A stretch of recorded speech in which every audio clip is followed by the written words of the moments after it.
Muy buenas, soy Daniel Marijuán y bienvenidos a mi canal.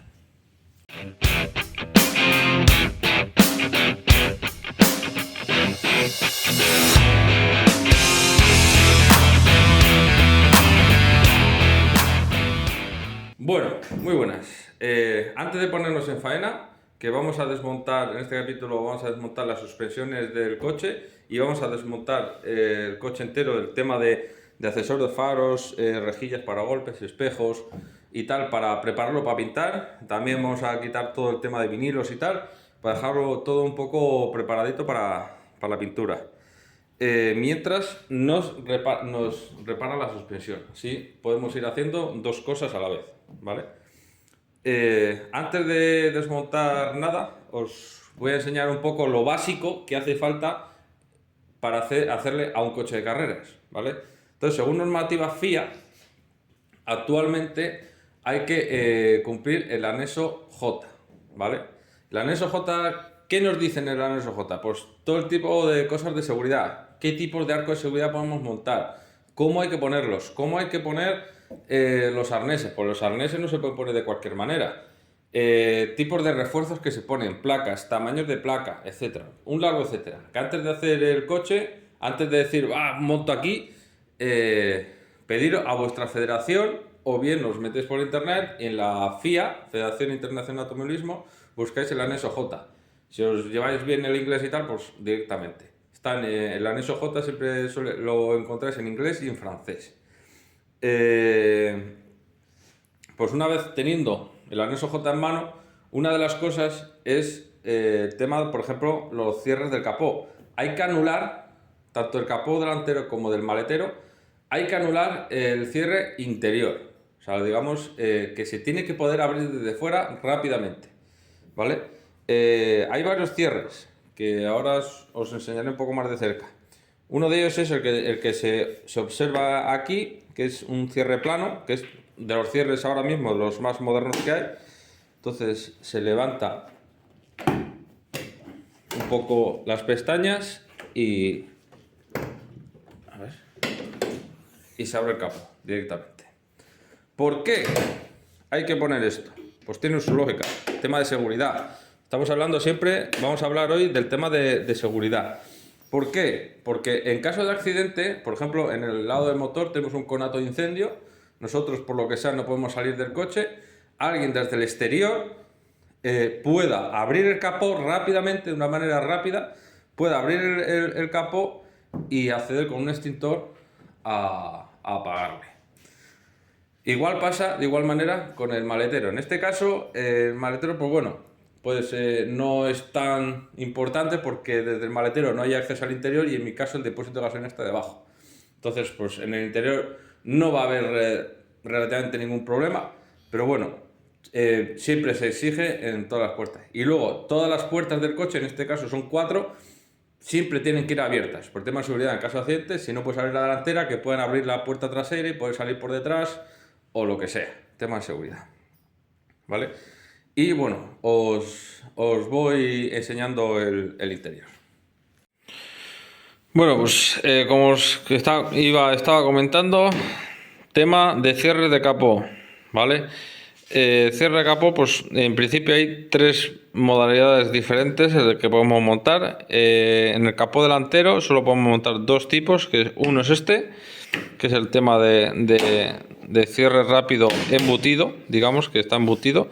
Este es el más moderno que hay ahora mismo, y el otro seguramente que lo hayáis visto siempre, que es el típico que tiene un perno, ¿vale? Con una argolla en la parte de arriba y digamos que es con un perrito, vamos, que es básicamente esos son los 2 tipos que podemos montar adelante. Y atrás tenemos el de muelle, tipo de muelle, que es este de aquí, ¿vale? Este tipo solo se puede montar en la parte trasera. En la parte trasera podemos montar el que hemos visto delante o el de perno, ¿vale? Según el que veamos mejor o peor que se pueda montar. De hecho, este es el más fácil y el que casi siempre se suele montar en este tipo de cierres, ¿vale? Luego, otra cosa de equipamiento mínimo que tenemos que montar son las barras antivuelco. Uy, que hemos cerrado el coche. Ahí está. Las barras antivuelco. En este caso tenemos unas barras de la manera más básica que podemos montar, ¿vale? Esto, como hemos hablado antes, esto va todo reflejado en el anexo J de la FIA, ¿vale? Ahí veremos qué tipos de barras podemos montar, qué tipo de configuraciones diferentes se pueden ir haciendo y tal. De todas maneras, lo que son las barras antivuelco no las puede fabricar cualquiera, ni cualquier herrero, ni cualquier nada. Tienen que ser especialistas en temas de barras antivuelco y que puedan verificar la fabricación, ¿vale? Porque las barras, aparte de tal, de la forma y todo eso, luego tienen un casco específico, unas curvas máximas específicas, un tipo de soldaduras, tal, y entonces pues es más complejo de lo que parece. Pero de todas formas ya hay empresas especializadas en el tema este de las barras antivuelco, entonces ellos ya te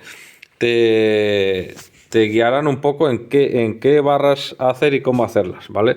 Esta es una configuración básica, que es un arco delantero, una barra transversal, que esto es lo típico, pues lo mejor es poner una X, pero bueno, en este caso tiene puesta esta. Luego pues en el techo sin X ni nada. Luego un arco final, un arco central y luego pues las tirantes de aquí con una sola cruceta, ¿vale? Esto es una configuración básica. Yo, por ejemplo, esta, que ya el coche ya estaba con esta configuración de barras, yo pues la reforzaré, pondré una X en el arco central y una X en el techo, en cuanto pueda, ¿vale? Luego, por ejemplo, veis aquí estos refuerzos de aquí. ¿Por qué este te refuerza aquí? Porque digamos, una cláusula, digamos, del anexo J es que el arco delantero tiene que ir lo más cerca posible del pilar A del coche, que es esta columna de aquí. ¿Qué pasa? Que este es un coche hecho de grupo N. En el grupo N las barras iban por delante del salpicadero. ¿Qué pasa? Que este salpicadero es muy ancho.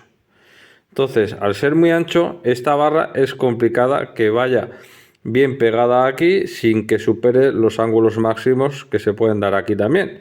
Entonces, pues se hace este refuerzo. ¿Qué pasa? Que con una sola placa era suficiente. Pero como digo yo que en seguridad hay que invertir todo lo que se pueda, pues yo he puesto 2 placas por cada lado. ¿Vale? Ya seguiré aumentando un poco el tema de barras antivuelco, porque para mi gusto, pues bueno, por seguridad hay que aumentar un poco más. ¿Vale? Luego, siguiente material de equipamiento obligatorio que tenemos que montar es el bucket. Bucket con un arnés de 6 puntos especial para Hans, ¿vale? Que normalmente es este ancho de aquí y aquí es un poquito más estrecho, ¿vale? Hay, digamos, dos tipos de asientos así de formas generales, digamos, unos de chasis tubular, que digamos que lo que es la parte dentro del asiento es tubular, y otra de fibra. En este caso es un asiento de fibra. Bueno, ya luego tipos de fibra de carbono, tal, pero bueno, lo que son asientos de fibra, que por detrás son así, ¿vale? Que son de fibra, que son planos, que son de los que menos pesan. Luego, evidentemente, hay como todo. Hay más caros y más baratos. Hay de igual que un asiento de estos te puede costar 1.000 o 2.000 euros o 500, ¿vale? O 200. Y luego pues ya hay diferentes formas. La verdad que yo en el asiento recomiendo, a título personal, pero recomiendo que tenga orejeras. Un asiento de este tipo, ¿vale? Suele rondar entre 500 y 600 euros, más o menos. Básico. Luego, si ya te vas a sitio de fibras de carbono y tal, para que pese menos, pues ya te puedes gastar incluso 1.000, 1.500 o 2.000 o 6.000 euros en un asiento, ¿vale? Pero como estamos hablando de correr en modo low cost, hay asientos de unos 200, 200 y pico euros. ¿Pero qué pasa? Que estas orejas no las tiene. ¿Yo por qué recomiendo esto? Básicamente porque ya os enseñaré en equipación personal, aparte del casco, está el Hans, el famoso Hans, que lo habremos visto, sobre todo los pilotos de Fórmula 1 y todo esto, lo vemos, que es digamos, la estructura esa negra que llevamos sobre los hombros, que a la hora de ponernos los arneses y ir bien apretado es como se sujeta. ¿El Hans qué hace? Pues el Hans lo que hace es sujetar la cabeza en caso de impacto, que vaya hacia adelante y se nos parte el cuello hacia adelante. Porque aparte de nuestra cabeza está el peso del casco. Entonces nos evita que nos vaya hacia adelante. ¿Qué pasa? Que con este tipo de asiento, en caso de vuelco, tú estás dando vueltas de campana, tú ya tienes el Hans que te evita que vaya hacia adelante, pero hacia los lados no hay absolutamente nada. Entonces, pues para evitar un latigazo cervical y estar jodido, pues es mejor llevar esto. Entonces, porque básicamente la cabeza va a esa altura de aquí, en caso lateral te sujeta el asiento, porque básicamente tú con el casco aquí hay muy poca holgura entre el asiento y el casco. Hay igual un dedito, un par de dedos como mucho. Entonces apenas se mueve la cabeza hacia los lados y con el Hans evitas hacia adelante y hacia atrás pues está el propio asiento. Entonces para mí este asiento es mucho más seguro en el momento en el caso de un impacto, sobre todo que empieces a dar vueltas de campana, ¿vale? Entonces me parece bastante más seguro. Es un poco más caro que los normales, pero personalmente es mucho más seguro y me gusta más este tipo de asiento. Entonces yo lo recomiendo. Luego, otra equipación básica que tenemos que montar en nuestro coche de carreras. Si queremos correr montaña, solo es suficiente con este extintor de aquí, que es un extintor de mano de 2 kilos. ¿Vale? Con esto es suficiente. Recomendación propia, como hemos hablado, el tema de seguridad, no hay que escatimar. Montar una extinción automática. ¿A qué se le llama extinción automática? Pues esto es un extintor de 5 kilos y tenemos este tubo por aquí que lleva un difusor en aquellos pies en caso de copiloto, un difusor en este pie para el piloto, que es este de aquí, y luego esta tubería va hacia el motor, ¿vale? Que tenemos en el motor 4 difusores. A ver que lo puedo enseñar.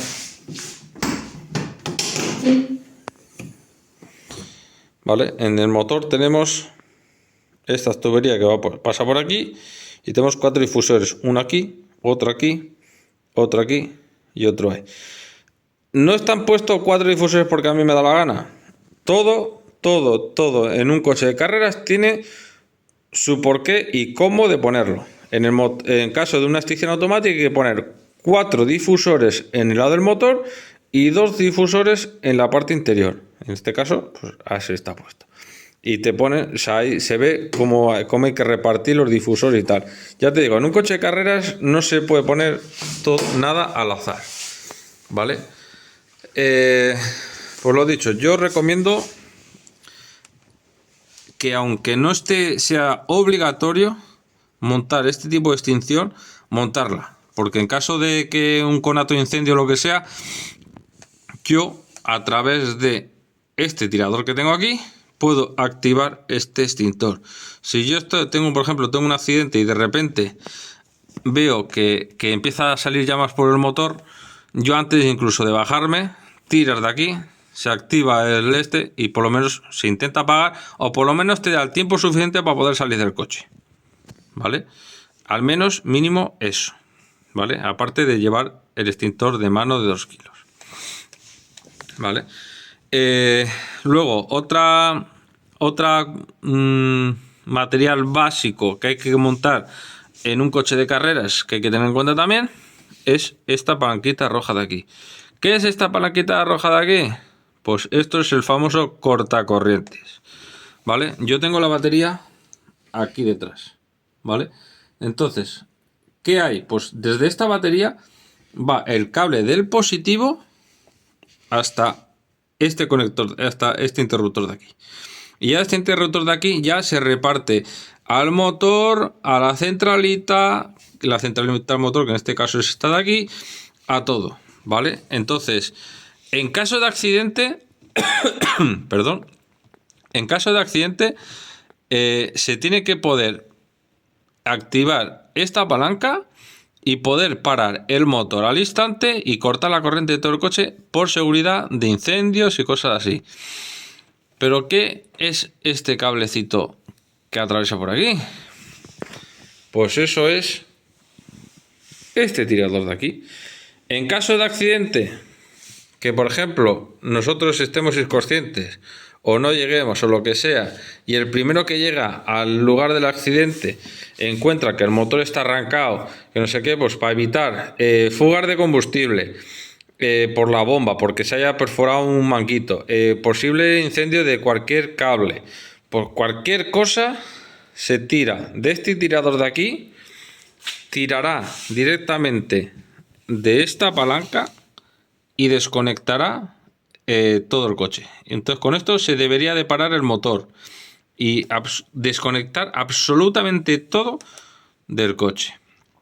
Eso es otro material básico e indispensable en un coche de carreras. Sin esto no pasas una verificación. De hecho, cuando llegas a una verificación, llegas con el coche arrancado, te hacen bajar del coche, ¿vale? Ya os lo enseñaré. Te hacen bajar del coche y tirar de este, ¿vale?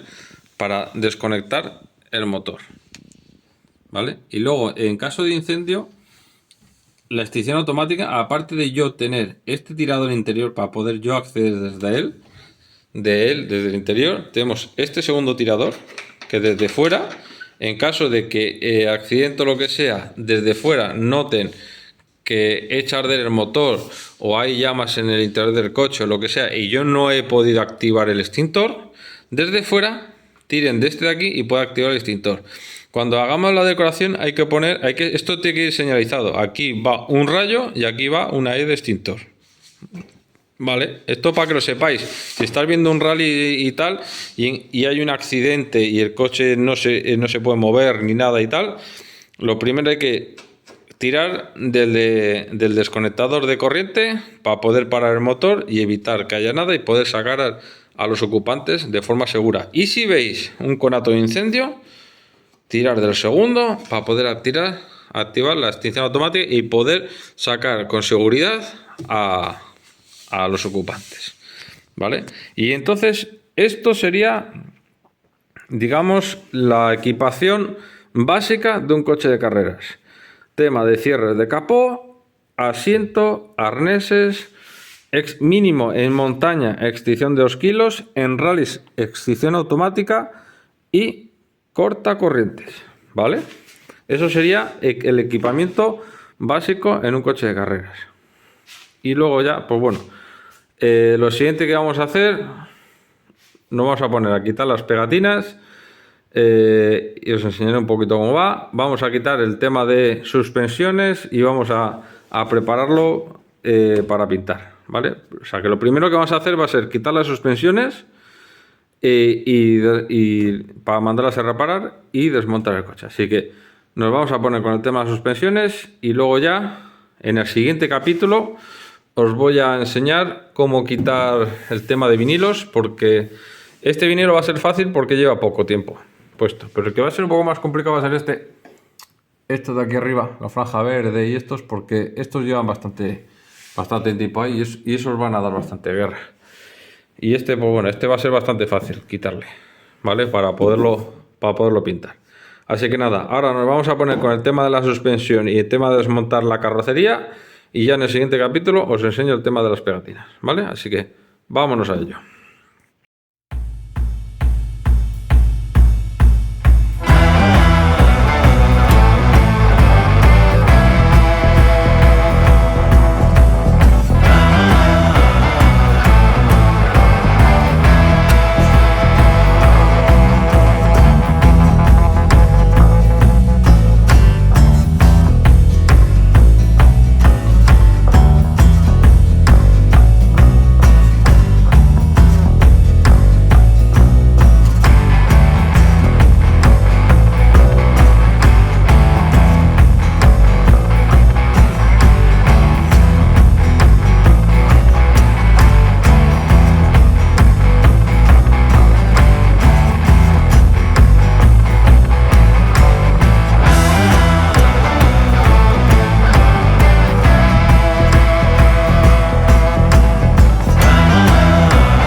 Bueno, ya tenemos la suspensión quitada. Suspensión trasera y suspensión delantera. Os explico un poco. Suspensión trasera, muelles de doble efecto. ¿Qué quiere decir esto? Esta parte de aquí es un muelle con mucho recorrido y la parte de esta de aquí con muy poco. ¿Qué pasa? Que esta parte de aquí absorbe rápidamente el primer bache y esta ya pues mantiene la estructura y mantiene para que no se incline tanto. Otra cosita curiosa de aquí. Regulable en altura en 4 puntos. Tenemos aquí dos hendiduras y otras dos un poco más arriba. Yo en este caso la vamos a poner en la última. ¿Vale? Y luego tenemos la suspensión delantera. ¿Qué tiene de curiosa esta suspensión? Normalmente es divisible la mangueta, que es esto de aquí, con el sistema de amortiguación por 2 tornillos aquí. Pero en este caso es todo de una pieza. Entonces, ¿qué pasa aquí? Pues nosotros aquí quitaríamos la copela, quitaríamos muelle y esto de aquí es una tuerca. ¿Vale? Quitaremos la tuerca y lo que viene siendo el amortiguador es una especie de cartucho. Entonces quitamos la tuerca y saldría el amortiguador. Entonces conservamos toda la mangueta, sería de una pieza. Voy a mandarla a reparar a esta misma empresa, que es la que ya hizo la amortiguación en su momento, en Jimec, que está en el País Vasco. Y vamos a hacerla, digamos, un poco más dura. Aparte de que ya esta suspensión está bastante gastada, porque ya pierde aceite y todas estas historias, tiene muchísimos kilómetros, tiene muchísimos rallies. Estaba retalada básicamente para ir con neumáticos de serie, básicamente con estos neumáticos de serie y rally de regularidad. Entonces la amortiguación dentro de la parte deportiva está una amortiguación bastante blanda. Entonces lo que vamos a hacer es conservar la estructura que tenemos y estos amortiguadores lo vamos a mandar a retalar que sean bastante más duros. Le cambiarán las válvulas, le cambiarán el aceite y todas estas historias y adaptarlo que sea una suspensión más dura. No para saltárselo de empaste, sino una suspensión que absorba, pero a la vez que sea dura. ¿Vale? Luego me han dado otra opción, ¿vale? Otra opción que pueden transformar este tipo de suspensión en una suspensión roscada con unos muelles estrechos y más duros. Que en realidad, para lo que es la subida de montaña, que es lo que vamos a hacer nosotros en principio con este coche, sería lo más propio. ¿Y en qué consiste? Por ejemplo, en este caso el trasero quitarían la copela esta de aquí gris y al cuerpo del amortiguador le hacen una rosca para poner una rosca y su muelle estrecho. Y en este caso, pues también me harían lo mismo. Entonces, quitarían lo que es la base del muelle y lo que es la base de aquí, pues le harían rosca y pondríamos lo mismo, un muelle estrecho. Eso sería hacerlo bien, o sea, sería lo más óptimo y lo mejor para el coche y para correr. Pero ¿qué pasa? Tenemos un pequeño inconveniente. Yo lo que estoy corriendo son clásicos de velocidad. Entonces, más o menos lo que se quiere conseguir en este campeonato es que el coche esté más o menos, bueno, ni más ni menos, sino que esté como en la época del coche. Entonces, yo tengo que cumplir la ficha de homologación del coche de su época, ¿vale? Entonces, en su época usaban este sistema de suspensión en Grupo N, que es como yo lo tengo homologado. Entonces, la estructura, necesito mantener esta estructura de tipo de suspensión, o sea, el tipo de suspensión original. En este caso, pues por aquí, un amortiguador con su muelle normal, y en este caso, pues también, la que es la mangueta, con alturas y todo eso, estándar del coche. Entonces, necesitamos conservar esto. Entonces, lo que vamos a hacer es mejorar la estructura original. En este caso, pues bueno, hemos puesto los muelles de doble efecto aquí, unos amortiguadores más duros y en este caso, pues lo mismo. Creo que al principio, en el primer capítulo, os comenté que llevamos suspensión Bilstein, como es la que lleva, con muelles Eibach. Me equivoqué, son muelles Cobra. ¿Vale? Son muelles Cobra. No es lo mejorcito del mercado. No es lo mejor que podemos montar el coche, ni mucho menos. Hay suspensiones mucho mejores y mejores cosas, como por ejemplo lo que me han ofrecido hacerle transformar esta suspensión. Pero esto es, dentro de lo que cabe, lo más económico, que es una de las cosas que buscamos, y otra cosa es también lo que buscamos según reglamentos que nos hacen falta. Entonces, en el reglamento que yo quiero correr, no podemos hacer lo que queramos. Entonces, dentro de las opciones que tenemos que podemos hacer, esta es la mejor que podemos montar, ¿vale? Y luego ya, pues nada, Una vez ya desmontada toda la suspensión, mientras nos reparan la suspensión, vamos a seguir haciendo cosas del coche. Lo siguiente que vamos a hacer, vamos a preparar el coche para pintar. Entonces ya hemos desmontado todas las piezas para golpes, faros, todo eso, que lo tenemos ya aquí preparado. Todo para golpes, todo lo que son materiales exteriores. Me faltaría solo quitar los espejos. Y lo siguiente va a ser quitar todas las pegatinas, quitar todos los adhesivos, ¿vale? Entonces lo siguiente que vamos a hacer va a ser quitar los adhesivos. Vamos a preparar el coche de pintura, lo que vamos a lijar un poco y tal, para adelantar un poco de trabajo antes de llevarlo a cabina. Y lo último, vamos a levantar la culata y vamos a ver qué pasa. ¿Por qué? ¿Qué pasa? El coche no se calienta, pero en el circuito de refrigeración, de normal, yendo normal, vas por la carretera normal y no pasa absolutamente nada. Pero cuando le das caña, le vas a fondo, hay mucha presión en el circuito de refrigeración, pero no se calienta.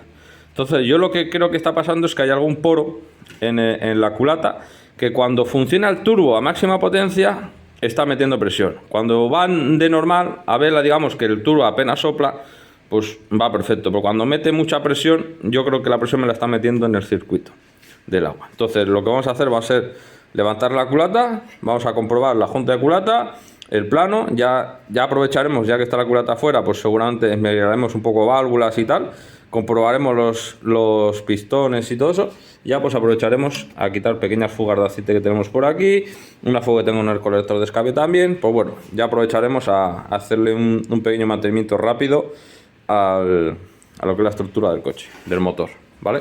Entonces, lo siguiente que nos vamos a poner, a por las pegatinas.